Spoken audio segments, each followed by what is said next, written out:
Good morning, champion. This is Professor Aswin from Government College of Technology. இன்னைக்கு நம்ம கூட technical champion Nivetha இருக்காங்க, mechanical engineer. அவங்க ஒரு சென்டம்ல ஒரு சூப்பரான क्वेश्चन எடுத்துருக்காங்க. என்ன क्वेश्चन எடுத்துருக்கீங்க?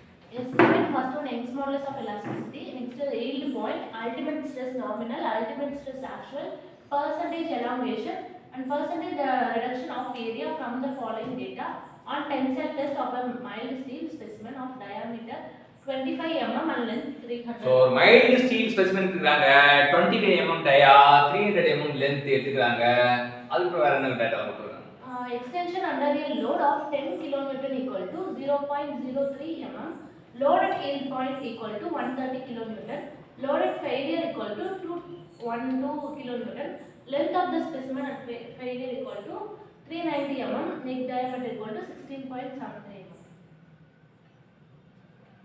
So எப்படி ப்ரோசீட் பண்ணலாம்? ஃபர்ஸ்ட் யங்ஸ் மாடல்ஸ் கண்டுபிடிக்கிறோம். அதுக்கு வந்து என்ன ஏரியா கண்டுபிடிச்சு a equal to pi by 4 into d square which is equal to 490.875 mm. First area கண்டுபிடிக்கிறோம். Area equal to pi by 4 d square. ஏன்னா because it is cylindrical cross sectionனால அது area கண்டுபிடிக்கிறோம். அடுத்து என்ன கண்டுபிடிக்க போறோம்?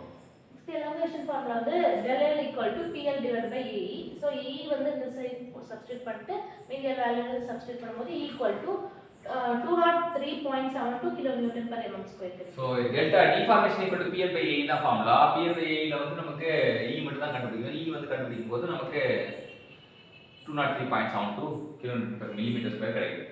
Next yield point கண்டுபிடிக்கிறோம்.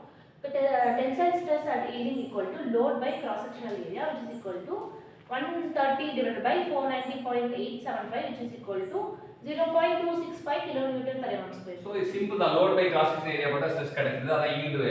இப்போ லோட் வந்து நமக்கு தான் கிராஸ் செக்ஷன் ஏரியா வந்து 490.875 அப்படிங்கிறது தெரிஞ்சுக்கலாம். இப்போ லோட் மட்டும் இல்லாம இப்போ நமக்கு லோடட் ஃபெயிலியர் அப்படின்றாங்க. அதான் வந்து மேக்ஸிமம் லோட். மேக்ஸிமம் லோடுனா லோடட் ஃபெயிலியருக்கு வந்து இன்னொரு பேர் வந்து மேக்ஸிமம் லோட்னு பேரு. So maximum load by original cross section area போட்டீங்கன்னா இது வந்து அல்டிமேட் ஸ்ட்ரெஸ் வந்து நாமினல் வரும். இது வந்து மூணாவது நாமினல் வரும். மேக்ஸிமம் லோடு தான் வேணும். மேக்ஸிமம் லோடுனா என்ன? லோடட் ஃபெயிலியர் தான் மேக்ஸிமம் லோடு. அடுத்தது ஒரிஜினல் கிராஸ் செக்ஷன் ஏரியா அவங்க கொடுத்துருக்காங்க. அது அப்படியே 490.875. அடுத்தது அல்டிமேட் ஸ்ட்ரெஸ் ஆக்சுவல் போடும்போது maximum load by neck cross sectional area. நெக்கோட ஏரியா வந்து நம்ம கொடுத்துருக்காங்க. Neck diameter 16.75. நெக் ஏரியா வச்சு நெக் டயா வச்சு கண்டுபிடிச்சா நெக் ஏரியா. அதை போட்டோம்னா அது 0.96 kN per mm square. So வந்து கொஞ்சம் அதிகமாக இருக்குது. ஏன்னா ஏரியா கம்மியாகுது. ஏரியா கம்மியான ஸ்ட்ரெஸ் அதிகமாகும்.